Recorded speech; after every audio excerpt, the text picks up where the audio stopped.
Hello, my cartoonist friends. My name is Christopher Hart. I'm a cartoonist and the author of many books on how to draw cartoons and manga and all sorts of stuff. And today I'd like to show you how to draw a cartoon animal borrowing real anatomy of the animal.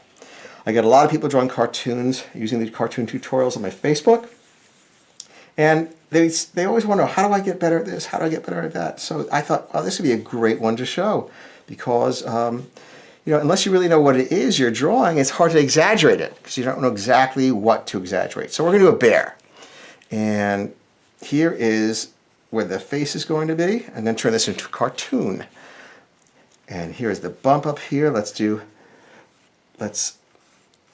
make him, give him the basic outline of the bear. Dips after that big bump at the bottom base of the neck. Here's the rump that goes very far around. Here's the chest.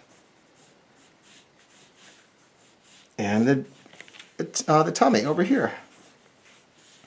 So let's be, we don't have to be exact. So we're going to have this big line here and go into his flat feet.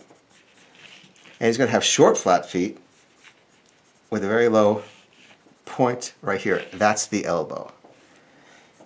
Same thing here. And for the rear legs, the knee is very low. And this is the knee, right here.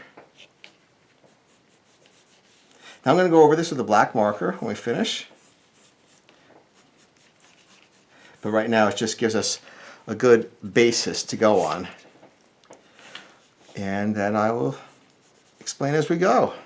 Here, the ear on a real bear is kind of buried in the back here. It's not nearly as pronounced as on a cartoon bear. But we're going to make a cartoon bear. So what we're going to do, first of all, is we're going to exaggerate that flow. And I'll do this mainly on the markers to make the tummy a little lower. Make this a little more pronounced. Now, I told you I'd tell you what this is up here. I'm making it a little less pronounced. This is the vertebrae at the base of the neck, like the 7th vertebrae you have. You got a big bone in the back of your neck, right before it goes to your back rib cage. This is it. The spinal columns, the vertebrae go way out here. And right here, this is the shoulder blade. This is the scapula. So this is the point right here where the shoulder blade meets the upper arm. And that's why that always is a pronounced area. And this is the pelvis down here. So it really slopes, always a lot of sloping. It doesn't square off, really slopes down. All right, so let's make this guy a little happy.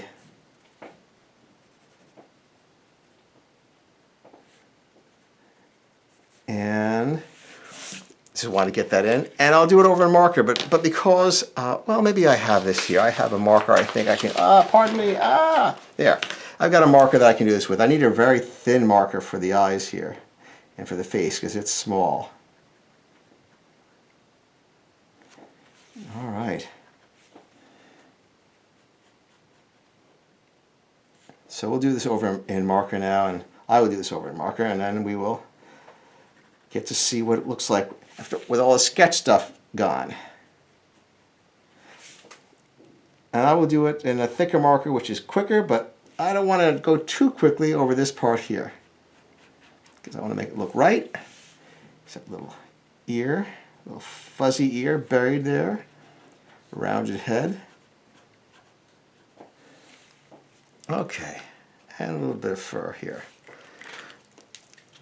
Now, the neck goes down here into the chest.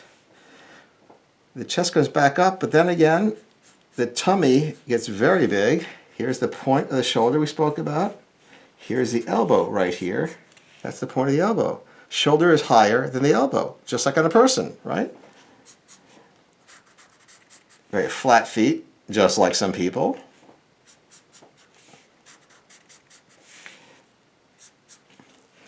And this starts here. This knee will start way back here, like this. Why start there? Because the pelvis is back here.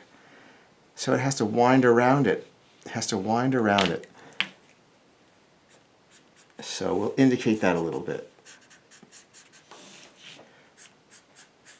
Here's that little tail, but it's a small tail. It kind of curls in on a real bear, and we can do that in the cartoon bear too. So that neck is huge, and we'll accentuate that shoulder bump, and then it goes down here, down rather than straight up. That presents us, sorry, with a fluid line. It's called a reverse curve. The reason is because it goes down, then up. And it's like going on a slide. There's a nice pleasing, winding quality to it. Put a little shadow underneath the tummy. And now I will add a few little highlights, shadows. Put shadow under the back legs, helps distinguish them from the front, and where the forearm and back leg hit the character, just under here, so that when the light comes down, this is in shadow a little bit. Inside the ear, a few highlights.